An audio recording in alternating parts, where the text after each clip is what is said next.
Ladies and gentlemen, welcome to COD Zombies HQ, where we're here chilling in the headquarters because a whole bunch of awesome updates happened in the Call of Duty world today, exciting additions to the Winter Siege event here in Call of Duty World War II, and to the Call of Duty development world at large. If you do enjoy today's video, as always, I'd appreciate it if you smash that thumbs up button down below. Let's get right into our first story. In what I think is a really interesting and surprising move, Activision has announced that they are opening a new game studio for Call of Duty development. It is going to be a subsidiary, a part of Infinity Ward, but they will not be based in Infinity Ward's headquarters. Instead, they will be based in Poland. Thus, the new studio itself will be called in full Infinity Ward Poland, and in their press release, this is what they had to say about the role of this new studio. Infinity Ward is proud to announce a new studio expansion in Krakow, Poland. Infinity Ward Poland will become home to a talented team of developers who focus on research and development while working closely with the Infinity Ward Los Angeles studio. About this new studio, the head of Infinity Ward said, quote,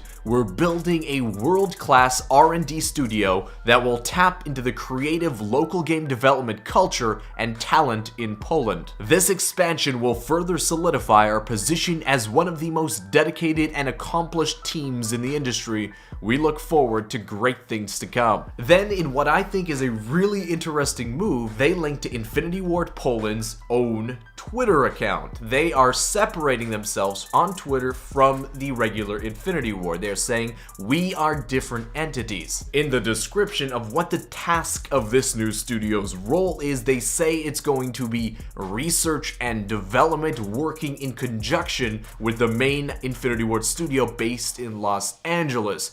Now, in terms of what does research and development mean for Call of Duty? Well, it could mean that Infinity Ward Poland is there as a kind of helper to the main Infinity Ward studios, just like another Call of Duty developer, Raven Software, was to Infinity Ward during the development of COD Ghosts, and then Raven Software to Sledgehammer during the development of Advanced Warfare. Now that Activision seems to have more trust in Raven Studios, with them developing their first standalone Call of Duty game in the form of COD 4 Modern Warfare Remastered, we can assume in the future Raven is going to be working on their own dedicated projects and has no time to help Infinity Ward with their new game again. It seems to me that that is the reason Infinity Ward Poland is being created, kind of to replace Raven Software in the 3-year COD development cycle, specifically for helping Infinity Ward, because in the past they seem to have definitely needed it. This will also be, to my understanding, the first Call of Duty developer or development studio to be based outside of the United States. All the other studios, Treyarch, Sledgehammer, Raven, and the main Infinity Ward are all based in the United States. IW Poland will obviously be based in Krakow. We've seen what a talented AAA game development studio can do in the form of CD Projekt Red and The Witcher 3, so I'm sure the success of that studio helped convince Activision that, hey, the talent is definitely there to be working on Call of Duty titles, and I'm sure the wages are probably a little bit less compared to the US dollar wages that they pay in the United States to United States employees. There is always a chance too that this studio could set up to be working on a specific part of the next Call of Duty game. For example, like they will be specifically tackling the zombies mode, just like Raven Softworks did in Advanced Warfare. Perhaps Infinity Ward Poland will kind of be tackling and producing the zombies mode for the next Infinity Ward game, leaving the main studio to work on the campaign and multiplayer. And like I said near the beginning of this video, it is really interesting that IW Poland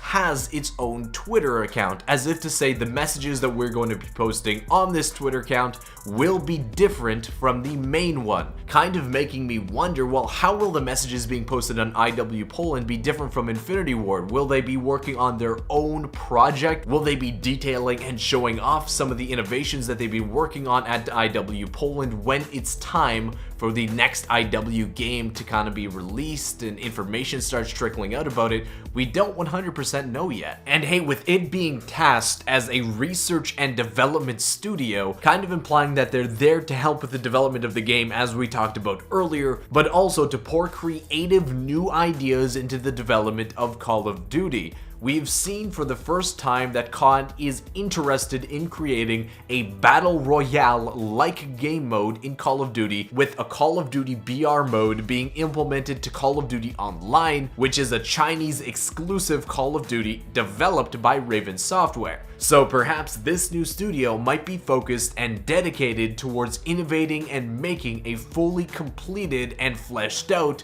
Call of Duty Battle Royale mode that would be releasing along with the next Infinity Ward game. And that's the most exciting part of them adding another game development studio to the Call of Duty development family, is that it provides us the fans greater opportunity to get new content and hopefully less buggy content when the next Infinity Ward game is released in approximately 2 years. And moving on to our second story of the day, we are on week number 2 of the Winter Siege event in Call of Duty World War II, and that means that we finally have a new game mode coming to the game, and that is going to be in the form of Gun Game. A lot of games in that last sentence. But yeah, Gun Game is now added. There is double XP on that playlist, and from what we can tell from Sledgehammer's Twitter is that it seems like it's only going to be here for a week until December 22nd, and then they might remove the Gun Game playlist entirely and replace it with perhaps an Operation Griffin 247 playlist, because at least in multiplayer, that's where you guys are getting 2 times Division XP during the Christmas week and a double XP in Zombies. The upcoming Monday, December the 18th, is the date when the next free winter supply drop will be given to us by Sledgehammer, so be sure to log in on that day and claim it. In what I think is very much needed news, Sledgehammer Games posted on their Twitter, "Hey PC community, in addition to using our in-game reporting feature, you can now follow our reporting account and send videos and Steam IDs here to Sledgehammer_Banhammer. We will continue to investigate and enforce.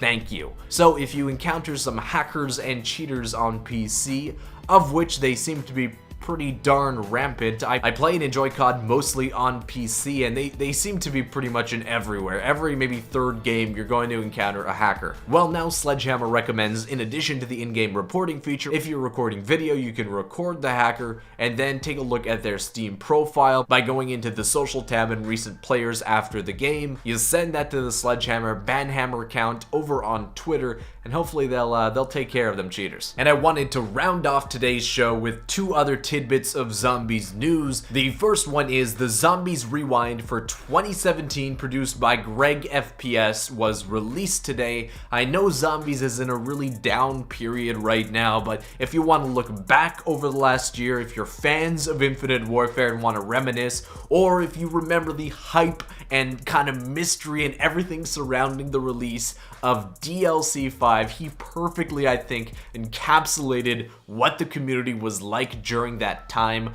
I would definitely recommend you go give that video a watch. Let him know I sent you. Link is down in the description. I think it'll put you in a good mood, and it's definitely the perfect way to start your weekend. I also wanted to share the result of 2 really interesting recent polls we did that went in conjunction with 2 videos I did speculating on what we can expect in the next Treyarch Zombies game. The first one was about the crew that we will be playing as in Mob of the Dead. If they will be the Victus, Primus, or the OG Mob of the Dead crew. It seems like most of you would want to play as the OG Mob of the Dead crew, with the next highest coming in at Primus and then Victus at 22%. So fairly even between Victus and Primus, but half of you want to play as the OG Mob of the Dead crew once again. In yesterday's video, I asked you whether you think Jason Blundell's impossible Easter egg was solved in Black Ops 3. If you haven't seen that video, definitely go check it out. Out of the 1,600 respondents so far and counting, 19% of you said it was solved, 81% of you said it's gone unsolved. And comparing that to, like I promised, to the in-video YouTube poll, where only 4% of you said that it was solved, and 95% of you believe the impossible Easter egg is still unsolved. Well, that wraps up the news today, guys. I hope you have an awesome weekend. Only 1 week before the Christmas break starts, I'm sure, for most of you. For everybody in the trenches this exam season, good luck to you as well. I want to thank you very much once again for watching, and I'll see you with another video tomorrow. Peace out.